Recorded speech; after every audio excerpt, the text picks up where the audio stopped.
súlyemelő voltál, és akkor a dopping kérdés, mikor előkerült, akkor hát nem jutottatok nagyon konszenzusra, és mi is itt a Szabival úgy vagyunk vele, és én különösen azt látom, hogy az egyéni sportoknál, sportolóknál van az, hogy előkerül ez. És akkor te hogyan látod ezt, mint aki egyébként súlyemelő voltál? Hát igen, ez egy elég ingoványos talaj.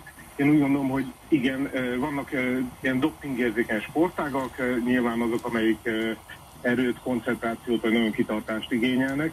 Egyébként nem csak a súlyemelésről van szó, hanem mondjuk akár a slágerem, mondjuk, amit nagyon szeretek nézni, a kerékpár, tehát ott is ugye nagyon-nagyon sokszor előkerül a doping kérdés, attól függ, millióféle gyógyszer van, amit, vagy hát mondjuk doping, amit szedhetnek akár.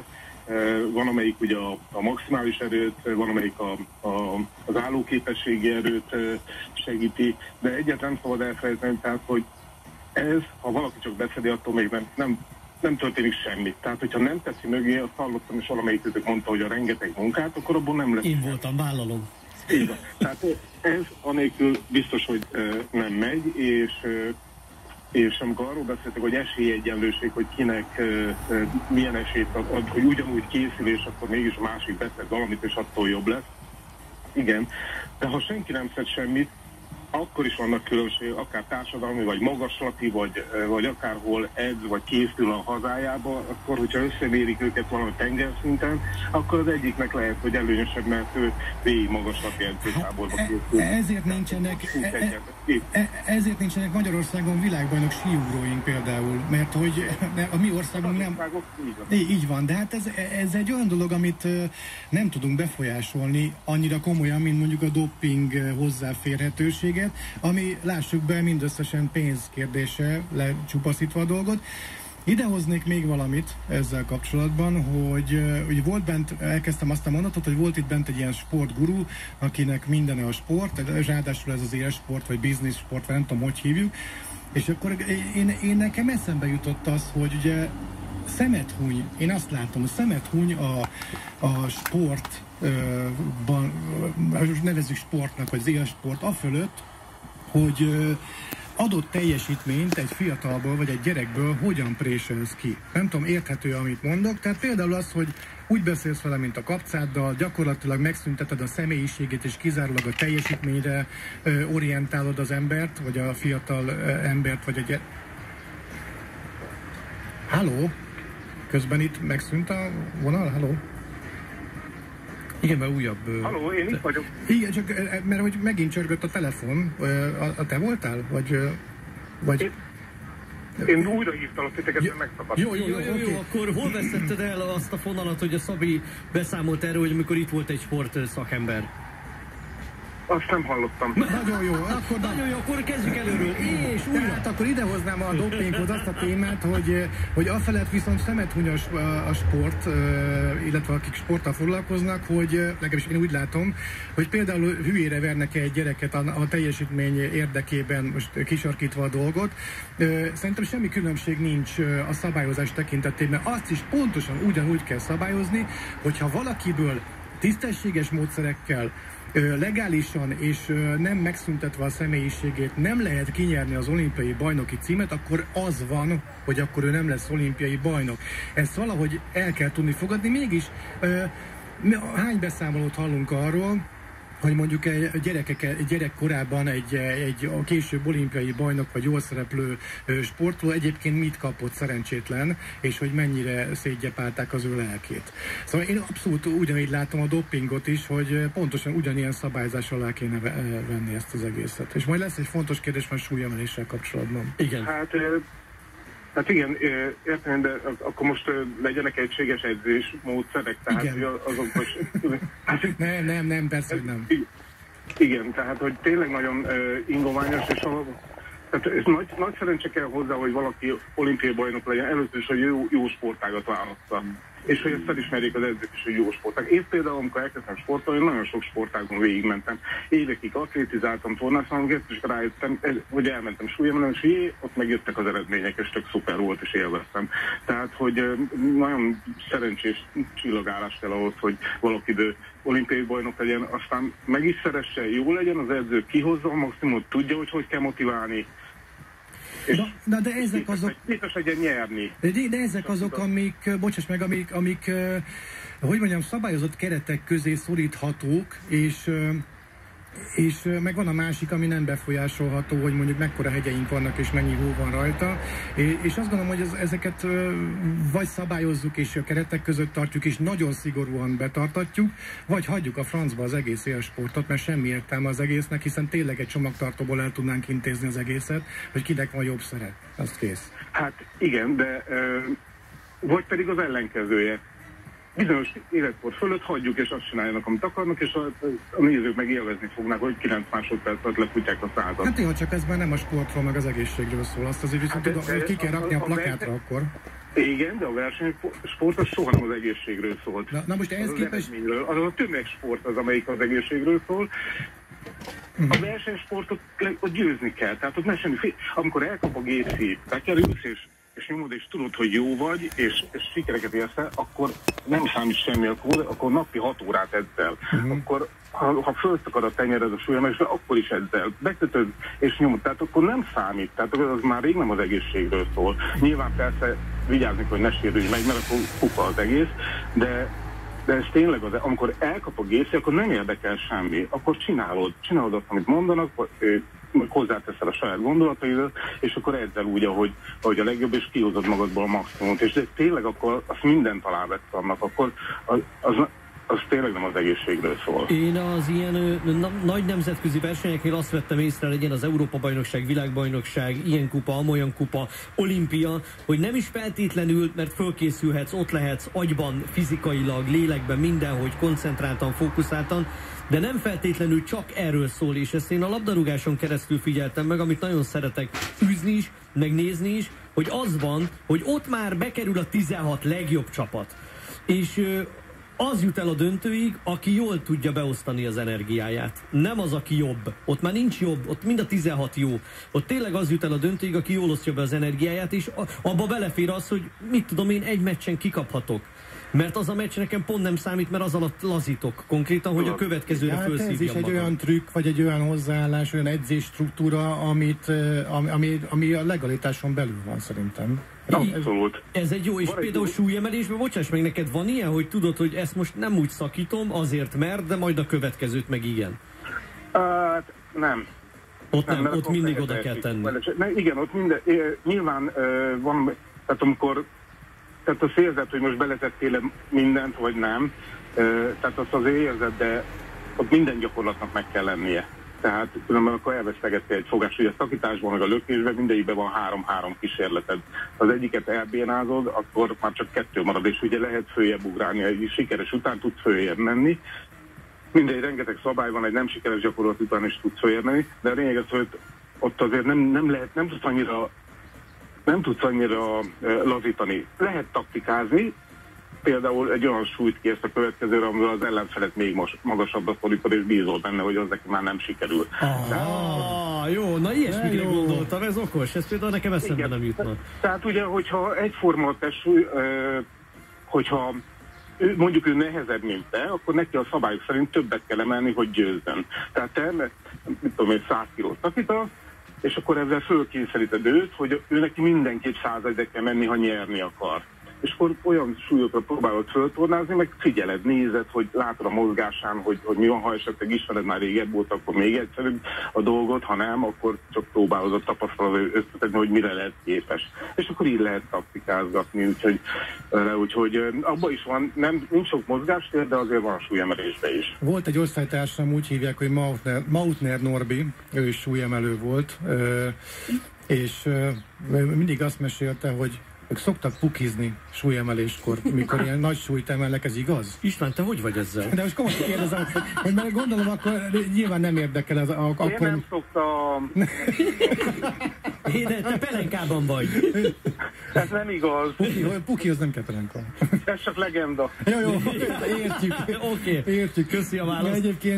Egyébként a súlyemelésben például sok sportággal kapcsolatban felmerül a kérdés, hogy ugye azt a sportágat azt úgy látjuk, ahogy a tévében közvetítik. Tehát mondjuk a mozdulatok a súlyemelésben, mondjuk a lökésnél, vagy úgy hívják lökés, meg szakításnál, igen, ugyanazok, bámulunk, hogy Jézus, már leszakadt volna a karom csak attól, hogy ránézek a súlyra, de hogy ebben például van fejlődés a súlyemelésben, ha már ennél a sportágnál tartunk? Tehát, hogy van, hogy valaki másképp tartja a kezét, és akkor elszokik az egész világ arra, hogy hoppá, ez tényleg jobb, mint hogy a magas ugrásnál évtizedekig hassal ugrottak, aztán valaki kitalált, hogy háttal kell ugrani, és akkor sokkal eredményesebb lesz. A súlyemelésben van ilyen? Hát ugye van egyfajta evolúciója a súlyemelésnek. Régen volt egykaros emelés, meg ollózó fölvétel, meg egykaros nyomás, meg volt nyomás. Meg az egykarosnál, mert mind a ketten kikerekedtünk egy pillanatra. Gondolom te is, Szabi, egykaros. Az micsoda? Igen, hogy középen megfogta a rudat egy kézzel, és akkor egy mozdulattal fej fölé. Te szórakozol. Ne, ez a cirkuszban van, ne viccelj. Tehát én legfeljebb parfisnyérrel csináltam ilyet, amikor bóckoztunk. Hát de ez kegyetlen egyébként, tehát egy kéz... Elhiszem. Igen.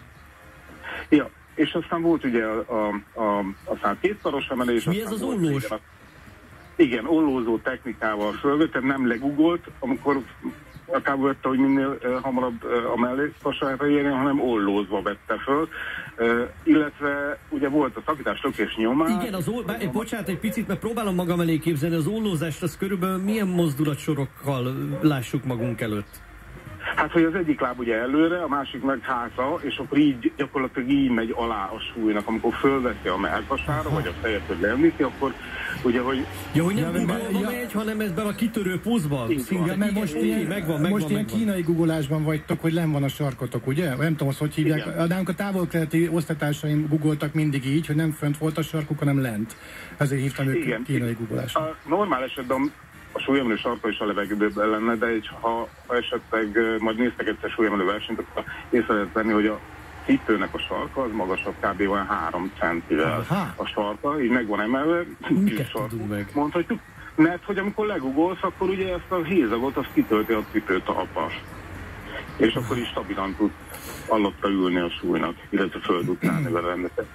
Szóval a sportáknak az evolúciójában ez is bele tartozik, hogy akkor elhagyták a nyomást, aztán ugye leginkább, amikor különlegességet látunk, hogy valaki mondjuk a lökésnél, amikor merre vette a súlyzót, akkor így nagyon szélesen fogja a rudat, de ezek általában hallgatik kérdező sajátosság, ezek nem iskolák, hogy akkor valaki elkezdi ezt folytatni, hanem mindenki próbálgatja, hogy anatómiailag nekünk melyik a legkedvezőbb fogás, tehát, de ilyen nagyon egyszerű sportág a súlyemelés, mondhatnánk azt, iszonyatosan technikás, tehát én 20 év alatt 2 egyforma gyakorlatot nem csináltam, kívülről nagyon egyszerűen tűnik, nem sok mozgásteret van, hogy változtassa, és én úgy gondolom, hogy a következő 20 évben, ha még lesz súlyemelés olimpián, vagy valami, akkor ugyanazokat a gyakorlatokat fogjuk látni. Hát zongorázni is nehéz, azt mondják, a megfelelő billentyűt kell a megfelelő ideig, megfelelő időben nyomva tartani, és akkor megy a zongorázás. Pontosan, mint a bányászatot, és lemész, aztán csak fogod a csákányt, aztán nem bonyolul. De István, ha már egyrészt ilyen jó fej volt, hogy betelefonáltál, és elkezdtél velünk vitába szállni, és közben a sportmutatat is behoztad, akkor tényleg nézzünk már egy biográfiát ebben az egészben, hogy te hol voltál súlyemelő, mennyi ideig miért hagytad abba, és mi volt a maximum, amit kitoltál? Hát, köszönöm az érdeklődést. Én Krisztus előtt, tehát így 1980-ban kezdtem el. Még egyszer? 80-ban? 80-ban, igen, akkor 13 éves voltam, és akkor kezdtem. Előtte sok sportágat. 80 volt, tehát 13 éves, ez számolunk, ez egy kicsit vigyázzak. 67-es vagy, de akkor majdnem egyivásúak vagyunk. Na, így van. És... sokkal fiatalabb a hangod. Köszönöm, és hát igyekszem. És... Cigi és Hubi. Ennyi. Szóval 80-ban... Bocs, igen.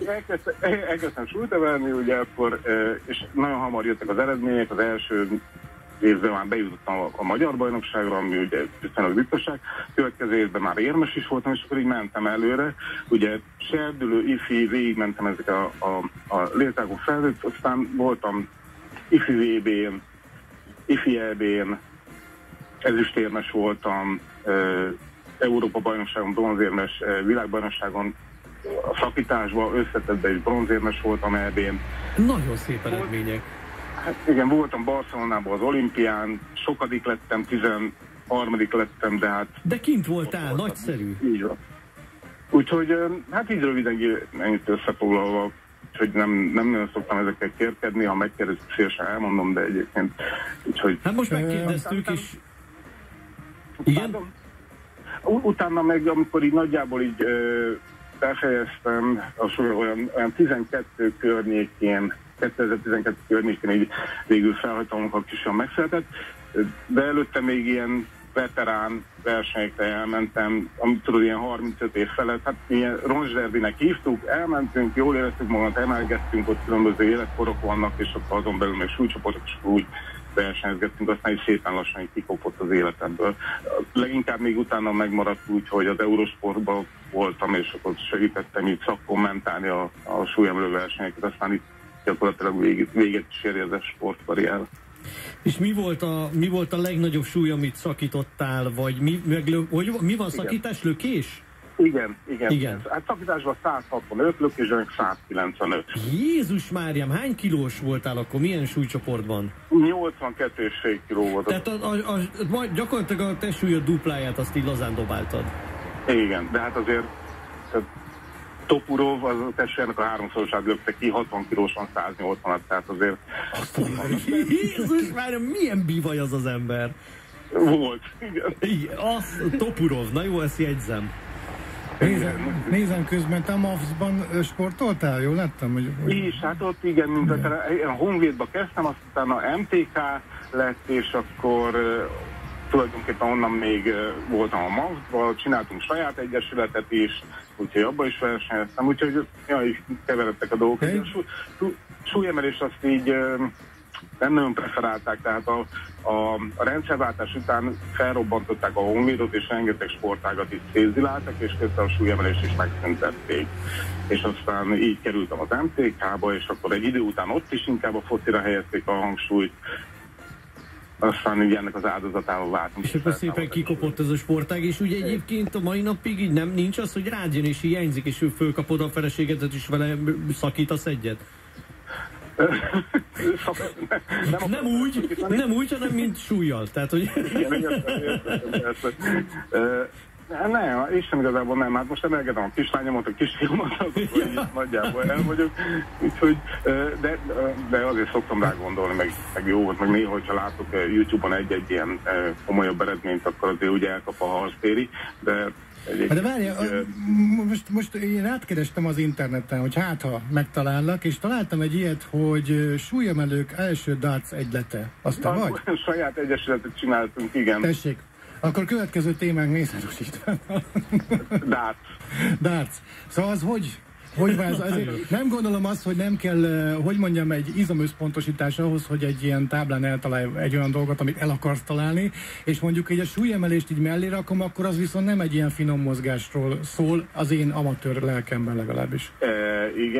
Igen. Unatkoztunk a két edzés között. Napközben is... Nagyon jó.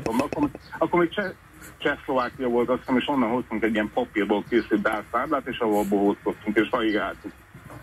És szétdobáltunk egy táblát, szétdobáltunk két táblát, és akkor elkezdett így beszivárogni Magyarországra ez a darts. És akkor úgy döntöttünk, hogy hát akkor tök jó, akkor induljunk a versenyre. Ja, de ahhoz kell egy egyesület. Aztán csináltunk egy egyesületet, mi súlyemelők, és akkor súlyemelők első darts egylete. Nem is egyesülete, egylete. Egylet, igen. Hogyha látsz logót, akkor azt is mi tervez. Igen, egy súly, ez a lökés, vagy a szakítás? A mozdulat. Igen, hátul az egyik láb, belőle a másik, és egy darts van a... Az ollózás, így van. Igen, egy darts nyíl van a kezetekben, vagy kezében. Az ollózás, az a póz. Igen, az ollózás, így van. Aha. Nagyszerű. És 95-ben alakult ez az egyesület, gyerekek. És éltek még? Már hogy még összejártok, nyomjátok? Nem, tavaly megszüntettük, mert már nem, tehát így már nagyon netes volt így versenybe elhívni, összetoborozni a csapatot, meg ugye rengeteg adminisztráció, azt én vittem 20 évig.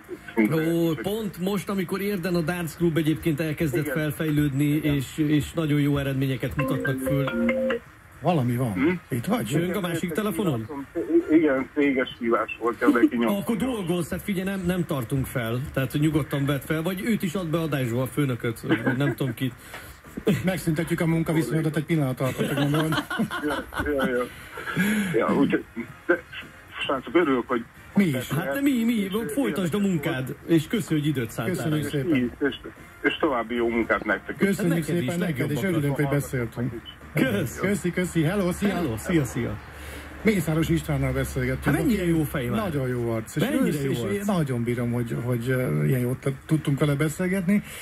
És nem is gondoltuk volna, tehát a dopingtól eljutottunk odaig, hogy egyébként micsoda eredményei vannak. Nem is tudom, hogy dopingtól jutottunk. Ja, de hát Ben Johnsontól. Hát azzal kezdtük, és akkor megtudtuk, hogy micsoda eredmények, milyen technikák, milyen trükkök, amiket nem tudtunk. István felhúzta magát, felhívott bennünket. És aztán kiderült, hogy van egy darts egyletük is, szóval óriási. És akkor egyébként itt tényleg kötöttem volna, hogy pont tavaly osztottak föl, amikor is most már néhány éve itt Érden a darts, az egy nagyon komoly közösségi élmény. Nekem a szomszédban, nagyon érdekes sztori. Egyszer vettem egy ágyat a Market